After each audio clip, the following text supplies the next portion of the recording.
नमस्कार प्यारे बच्चों।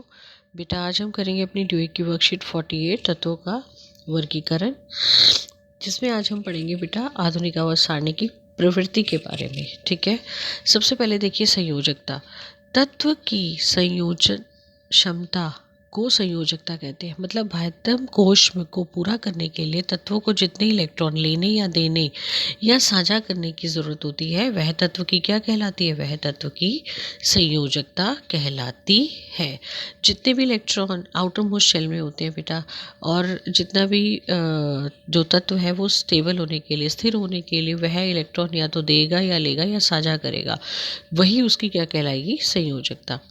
आवर्त में जब बाईं से दाईं की ओर जाने पर संयोजकता पहले 1 से 4 तक बढ़ती है और फिर घटती है बेटा। जब हम आवर्त में, आवर्त मतलब कितने होते हैं आवर्त? आवर्त होते हैं बेटा 7। मतलब जब हम इस तरीके से मूव करेंगे लेफ्ट टू राइट, तो संयोजकता पहले 1 से 4 तक बढ़ती है और फिर घटती है, क्योंकि यहाँ पे क्या होती है? नोबल गैसेस होती है। ठीक है, जिसको हम उत्कर्ष गैसेस कहते हैं, वो यहाँ तक आते आते 0 हो जाती है संयोजकता। नेक्स्ट देखिए बेटा, जैसे एग्जाम्पल दिया आपको, तीसरा आवर्त दे रखा है बेटे, जिसमें sodium, magnesium, aluminium, silicon, phosphorus, sulphur, chlorine and argon है। देखिए संयोजकता 1 2 3 4 और फिर घट रही है और कहाँ आ रही है? 0 आ रही है। ऐसी बेटे परमाणु साइज, जो परमाणु साइज होता है बच्चे, परमाणु साइज भी जो है, परमाणु साइज से परमाणु की त्रिज्या का पता चलता है। ठीक है, मतलब हम परमाणु की त्रिज्या का पता लगाएंगे तो उसका परमाणु का साइज भी पता चल जाएगा। तो परमाणु के केंद्र से उसके सबसे बाह्यतम कोश की दूरी को क्या कहते हैं? उसका साइज। मतलब ये उसका नाभिक है और नाभिक से बेटे ये जैसे उसके कोश है, तो जो आउटर मोस्ट कोश से उसकी जो दूरी होगी वह इसकी क्या कहलाएगी? त्रिज्या। ठीक है, और यही उसको क्या बताएगी? परमाणु का साइज। आवर्त में जब हम बाईं से दाईं की ओर जाने पर परमाणु त्रिज्या जो है वो घटती है। देखिए बेटा, जब हम आवर्त में बाएं से दाईं की ओर जाएंगे तो परमाणु त्रिज्या क्या हो जाती है? घटती है। ध्यान रखिएगा, परमाणु त्रिज्या घटती है, क्योंकि नाभिक में आवेश को बढ़ने से यह इलेक्ट्रॉनों की नाभिक की ओर खींचता है। देखिए जैसे हमने यहाँ पे पढ़ा है। देखिए इसका बड़ा एक सीधा सा एग्जाम्पल है सोडियम। बेटा सोडियम की परमाणु संख्या होती है 2 8 और 1। देखिए ये इसका नाभिक, ये इसका पहला कोश, ये इसका दूसरा कोश और ये इसका तीसरा कोश। ठीक है, ये तो नाभिक है। यहाँ पे ये 2 इलेक्ट्रॉन, यहाँ पे आगे आपके 8 इलेक्ट्रॉन। ठीक है, और यहाँ पे आ गया सिर्फ 1 इलेक्ट्रॉन। अगर हम नेक्स्ट की बात करें तो नेक्स्ट वाले में मैग्नीशियम में आ जाएंगे यहाँ पे 2 इलेक्ट्रॉन, यहाँ पे आ जाएंगे 3 इलेक्ट्रॉन। तो बेटा ये इसका शेल तो सेम रह रहा है, लेकिन परमाणुओं की संख्या क्या होती जा रही है? बढ़ती जा रही है। ये तो था सोडियम। अगर हम मैग्नीशियम की बात करें तो उसकी परमाणु संख्या 12, तो आउटर मोस्ट में कितने आ जाएंगे? 2 इलेक्ट्रॉन आ जाएंगे। ऐसी एल्यूमिनियम की बात करें तो उसकी परमाणु संख्या 13, तो आउटर मोस्ट में कितने आ जाएंगे? आउटर मोस्ट में 3 इलेक्ट्रॉन आ जाएंगे, एक और बढ़ जाएगा। ऐसी अगर हम बात करें सॉरी सिलिकॉन, तो हमारे पास 4 इलेक्ट्रॉन आ जाएंगे। तो इस तरीके से कोश के अंदर परमाणुओं की संख्या क्या होती जा रही है? बढ़ती जा रही है। ठीक है, तो देखिए परमाणु का साइज, परमाणु साइज से परमाणु की त्रिज्या का पता चलता है और वही उसका परमाणु का साइज दर्शाती है कि उसकी नाभिक से बाहरी कोश तक कितनी दूरी है। आवर्त में बाईं से दाईं ओर जाने पर परमाणु की त्रिज्या घटती है, क्योंकि नाभिक में आवेश क्या हो रहा है? बढ़ रहा है। जैसे मैंने आपको बताया इलेक्ट्रॉन बढ़ते जा रहे हैं। इलेक्ट्रॉन अगर बढ़ते जा रहे हैं तो वह नाभिक अपनी ओर खींचते हैं, जिससे परमाणु का साइज क्या हो जाता है? घट जाता है। देखिए ये उन्होंने आपको साइज दे रखा है। ठीक है, तो देखिए समूह से, लेकिन जब हम समूह में ऊपर से नीचे जाते हैं बेटा, ठीक है, जब भी हम समूह में ऊपर से नीचे जाते हैं, समूह कितने होते हैं? समूह हमारे पास 18 होते हैं आधुनिक आवर्त सारणी में। समूह में ऊपर से नीचे जाने पर परमाणु का साइज जो है वो बढ़ता है। क्यों बढ़ता है? क्योंकि कोषों की संख्या बढ़ती चली जाती है, क्योंकि नए कोषों की संख्या बढ़ती चली जाती है। ठीक है, और जिससे कि नाभिक और बाहरी कोष में दूरी भी क्या हो जाती है? बढ़ जाती है। देखिए जैसे बेटा लिथियम है, लिथियम का 3 होता है, तो पहले शेल में आ गए 2 इलेक्ट्रॉन और बाहर आ गए ये, चलिए ये नाभिक, ये के शेल 2 इलेक्ट्रॉन और ये 1 शेल। अगला अगर हम बात करें सोडियम, तो सोडियम का क्या होगा था? 11। तो बेटा ये नाभिक, ये के शेल, ये एल शेल और ये एम शेल। तो नाभिक के बाद ये 2 इलेक्ट्रॉन, ये 8 इलेक्ट्रॉन और ये आपका 1 इलेक्ट्रॉन। ठीक है, तो आप ये देखिए कोष बढ़ गए। देखिए यहाँ पे सिर्फ 2 कोष थे, यहाँ पे कितने कोष हो गए? 3 कोष हो गए। ऐसे ही पोटेशियम पे आएंगे तो एक और कोष बढ़ जाएगा। तो इस प्रकार से कोषों की संख्या क्या हो जाती है? बढ़ती चली जाती है, जैसे ही हम समूह में ऊपर से नीचे आते हैं।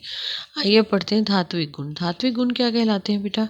कि धात्विक गुण का अर्थ होता है किसी तत्व के परमाणुओं द्वारा इलेक्ट्रॉन त्यागने की क्षमता। क्या कहलाती है? धात्विक गुण। धातुएं आधुनिक आवर्त सारणी में बाईं तरफ होती हैं। ठीक है, ध्यान रखिएगा बेटा, आधुनिक आवर्त सारणी में अगर हम ये बात करें आधुनिक आवर्त सारणी में, तो धातु आपकी किधर होंगी? यहाँ पे सारी धातु होती है और यहाँ पे अधातु होती है बेटे। ठीक है, तो देखिए धात्विक गुण।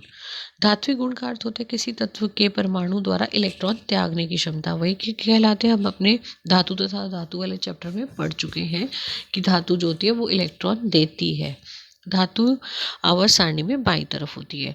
आवर्त में बाईं से दाईं ओर जाने पर धात्विक गुण कम होता है। जैसे जैसे हम इधर जाएंगे, आपको बताया यहाँ पे क्या होती है? अधातु और यहाँ पे होती है धातु। तो जैसे जैसे हम इधर जाएंगे तो धात्विक गुण कम होता चला जाता है, क्योंकि इलेक्ट्रॉनों में नाभिक आवेश बढ़ता चला जाता है और इलेक्ट्रॉन त्यागने की प्रवृत्ति घट जाती है। परंतु धातु इलेक्ट्रॉन खोदते हैं और धनात्मक आयन बनाते हैं, और धातु जो होते हैं विद्युत धनात्मक तत्व कहलाते हैं, जिनको हम क्या कहते हैं? धनायन। समूह में ऊपर से नीचे जाने पर धात्विक गुण लेकिन बढ़ता है। जैसे हम ऊपर से नीचे जाएंगे तो क्यों? कोषों की संख्या बढ़ रही है। ठीक है, तो धात्विक गुण भी क्या हो रहा है? हमारा बढ़ रहा है, और इलेक्ट्रॉनों की संख्या भी क्या होती चली जाती है? बढ़ती चली जाती है। तो समूह में ऊपर से नीचे जाने पर धात्विक गुण बढ़ता है, क्योंकि संयोजी इलेक्ट्रॉन पर नाभिक आवेश कोषों की संख्या बढ़ती चली जाती है और नाभिक आवेश घटता चला जाता है, क्योंकि अट्रैक्शन जो है वो कम हो जाता है, मतलब केंद्र की तरफ, नाभिक की तरफ, तथा बाहरी इलेक्ट्रॉन सुगमता से अपना इलेक्ट्रॉन खो देते हैं। ठीक है, बहुत आसानी से बाह्यतम कोष इलेक्ट्रॉन दे देते हैं। अधात्विक गुण। अधातुएं विद्युत ऋणात्मक होती हैं, क्योंकि उनमें इलेक्ट्रॉन ग्रहण कर आबंध बनाने की प्रकृति होती है। देखिए बेटा, अधातुएं जो होती है वो विद्युत की क्या होती है? ऋणात्मक आयन बनाती है। ठीक है, क्योंकि उनमें इलेक्ट्रॉन ग्रहण करना होता है। ठीक है, धातुएं आवर्त में दाईं से दाईं ओर पाई जाती है, इस तरफ, जैसे मैंने आपको बताया। आवर्त में बाईं से दाईं ओर जाने पर अधात्विक गुण बढ़ता है, क्योंकि प्रभाविक नाभ के आवेश बढ़ने के कारण इलेक्ट्रॉन ग्रहण करने की प्रवृत्ति क्या हो जाती है? बढ़ जाती है। लेकिन जैसे ही हम समूह में ऊपर से नीचे जाएंगे तो धात्विक गुण बढ़ता है और अधात्विक गुण कम होता है। समूह में ऊपर से नीचे जाने पर अधात्विक गुण कम होता है, क्योंकि नाभिकीय प्रभाव आवेश कम हो जाता है, जिससे इलेक्ट्रॉन ग्रहण करने की क्षमता भी क्या हो जाती है? कम हो जाती है। ठीक है, आवर्त सारणी के मध्य में उपधातु पाई जाती हैं तथा अर्धातु भी पाई, या आप अर्धातु भी कह सकते हैं। यह कुछ गुण धातु तथा उपधातु हम ऑलरेडी पढ़ चुके हैं बेटा, क्या कहलाती है? जिनमें कुछ गुण धातु तथा कुछ गुण उपधातु अधातुओं जैसे होते हैं। ठीक है, तो धातु ऑक्साइड क्षारीय प्रकृति के होते हैं, जबकि अधातु ऑक्साइड इनके अम्लीय प्रकृति के होते हैं। ठीक है, तो बेटा ये थी आज की आपकी वर्कशीट। चलिए अब अभ्यास के प्रश्न कर लेते हैं। पहला प्रश्न है, परमाणु साइज आवर्त में घटता जाता है, कारण?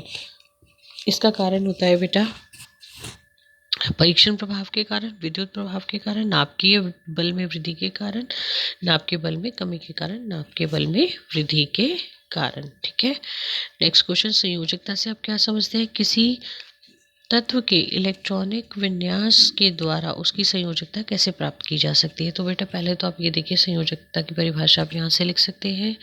ठीक है, तत्व की संयोजकता क्षमता संयोजन क्षमता को संयोजकता कहते हैं। बाह्यतम कोश को पूरा करने के लिए इलेक्ट्रॉन लेने देने या साझा करने की जरूरत की क्या कहलाती है? संयोजकता। ठीक है। और अगर हम इसकी बात करें कि वो क्या कह रहे हैं आपसे, किसी तत्व के इलेक्ट्रॉनिक विन्यास द्वारा उसकी संयोजकता कैसे प्राप्त की जा सकती है बेटा? तो जो भी बाह्यतम एक तत्व की संयोजकता जो है वो बाहरी कोश में बाहरी कोश में जो मौजूद इलेक्ट्रॉन होते हैं वो निर्धारित करते हैं। ठीक है। तो जिस प्रकार किसी तत्व का इलेक्ट्रॉनिक विन्यास जो होता है से हमें उसके बाहरी इलेक्ट्रॉनों का पता चलता है, तो बाहरी कोश में ये आप सारा लिखेंगे बच्चे, जाने पर ये घटती है। ठीक है। और बाहरी कोश में बेटा जो संयोजकता होती है वो बाहरी कोश में 4 इलेक्ट्रॉन से कम या बराबर होने पर संयोजकता सबसे बाहरी इलेक्ट्रॉनों की संख्या है। और यदि अगर बाहरी कोश में 4 से अधिक इलेक्ट्रॉन होते हैं तो संयोजकता जो है निकालने के लिए हमें 8 में से बाहरी इलेक्ट्रॉनों की संख्या को क्या करना पड़ता है? घटाना पड़ता है। मतलब बेटे अगर बाहरी कोश में 1 से लेकर 4 तक इलेक्ट्रॉन है तो वही उसकी क्या हो जाएगी? संयोजकता। लेकिन अगर उसके बाह्यतम कोश में 5 से 8 तक इलेक्ट्रॉन है तो हमें क्या करना है? 8 में से माइनस कर देना है ये नंबर। ठीक है। 5 माइनस करेंगे तो 3, तो उसकी संयोजकता क्या कहलाएगी? 3। मतलब उसको 3 इलेक्ट्रॉन और ग्रहण करने हैं। इस प्रकार हम संयोजकता निकालते हैं, जबकि 1 से 4 तक संयोजकता वही रहती है। अगर बाह्यतम कोश में 1 इलेक्ट्रॉन है, 2 इलेक्ट्रॉन है, 3 है तो वही रहेगी संयोजकता। जबकि अगर 5 इलेक्ट्रॉन हो जाएंगे तो उसकी संयोजकता को आपको 8 में से माइनस करना है। ठीक है। नेक्स्ट क्वेश्चन देखिए, किसी तत्व की धात्विक अभिलक्षण से आप क्या समझते हैं और समूह में नीचे की ओर जाने पर जो यह कैसे बदलता है, कारण बताइए। देखिए बेटा, किसी भी तत्व के धात्विक अभिलक्षण आप यहाँ से कर सकते हैं। ठीक है। धात्विक अभिलक्षण जो है वह उसका अर्थ है कि किसी तत्व के परमाणु द्वारा इलेक्ट्रॉन त्यागने की क्षमता को क्या कहलाता है? धात्विक लक्षण। और जब हम समूह में शीर्ष से नीचे जाते हैं, मतलब हम अगर समूह में ऊपर से नीचे जाते हैं बेटा, तो जो धात्विक गुण है वो क्या है? बढ़ता है। ठीक है। क्योंकि नाभिकीय आवेश कम होता है। नेक्स्ट देखिए आगे 4th क्वेश्चन, समूह में नीचे की ओर जाने और आवर्त में बाईं से दाईं ओर जाने पर परमाणु साइज की प्रकृति किस प्रकार परिवर्तित होती है? कारण बताइए बेटा। बहुत ही इंपॉर्टेंट क्वेश्चन है ये 4th वाला। समूह में जैसे ही हम नीचे की ओर जाते हैं और आवर्त में बाईं से दाईं की ओर जाने पर परमाणु साइज की प्रवृत्ति जो है वो बहुत प्रभावित होती है। जैसे समूह में बेटा अगर हम ऊपर से नीचे जा रहे हैं तो परमाणु त्रिज्या क्या होती है? परमाणु त्रिज्या, ये देखिए यहाँ से परमाणु त्रिज्या जो है वो क्या होती है आपकी? बढ़ती है। क्यों बढ़ती है? क्योंकि कोशों की संख्या बढ़ती है और नाभिकीय आवेश कम होता चला जाता है। और लेकिन आवर्त में अगर हम बाईं से दाईं की ओर जाते हैं तो परमाणु त्रिज्या क्या हो जाती है? घटती है। और नाभिक में आवेश के बढ़ने पर इलेक्ट्रॉन जो है वो नाभिक को अपनी ओर खींचता है, जिससे परमाणु का साइज क्या होता है? घटता है। ठीक है। नेक्स्ट क्वेश्चन देखिए बेटे, और देखिए 4 तत्वों में PQR जो है RS का इलेक्ट्रॉनिक विन्यास 12, 13, 14, 15 है। बताइए कि A तत्व Q की संयोजकता क्या होगी बेटा? तो Q की संयोजकता है 3। क्यों? क्योंकि आप ये देखिए इसके बाह्यतम कोश में कितने इलेक्ट्रॉन है? 13। इसकी परमाणु संख्या कितनी है? 13। तो बाह्यतम कोश में कितने इलेक्ट्रॉन आ गए? 3। तो इसकी संयोजकता कितनी होगी? इसकी संयोजकता होगी 3, क्योंकि इसका इलेक्ट्रॉनिक विन्यास ये है। ठीक है। ए का आंसर। बी को देखें, इन तत्वों को धातु और अधातुओं में वर्गीकृत कीजिए। तो बेटा पी जो है, देखिए अगर आप सबका इलेक्ट्रॉनिक विन्यास लिखेंगे तो पी का क्या आएगा? पी है 2, 8, 2। क्यू का अभी हमने लिख ही दिया 2, 8, 3। नेक्स्ट क्या है आपका? P Q. आर का इलेक्ट्रॉनिक विन्यास बनेगा आपका 2, 8, 4। और नेक्स्ट देखिए पी क्यू आर। एस का देखिए बच्चे 15, 2, 2, 8, 5। और इसके अंदर अब आप इजीली बता सकते हैं बेटा कि S जो है वो अधातु है, क्योंकि वो 3 इलेक्ट्रॉन क्या करेगी, अपना अष्टक पूरा करने के लिए 3 इलेक्ट्रॉन ग्रहण करेगी, ठीक है, लेगी। और ये अपना जो 4 इलेक्ट्रॉन है यह उपधातु या अर्धधातु कहलाएगी बेटा। ये और ये क्या है, धातु है, क्योंकि ये अपना अष्टक पूरा करने के लिए अपना ये वाला इलेक्ट्रॉन जो है बाहरी महत्तम कोश के इलेक्ट्रॉन खो देंगे। नेक्स्ट देखिए बच्चे, नेक्स्ट क्वेश्चन है आपका सी पार्ट। सी पार्ट में इनमें से कौन सा तत्व अत्यधिक क्षारीय ऑक्साइड बनाएगा? तो पी तथा क्यू बेटा दोनों ही क्षारीय हैं, या दोनों ही क्या है, क्षारकीय ऑक्साइड बनाएंगे, लेकिन क्योंकि ये क्या है, धातु है। लेकिन पी जो है वो अत्यधिक क्षारकीय है। बेटे ये थी आज की आपकी वर्कशीट, और आप इनके तत्वों के नाम भी लिख सकते हैं। जैसे पी है हमारे पास में मैग्नीशियम, क्यू है एल्युमिनियम, आर है सिलिकॉन, और एस है आपका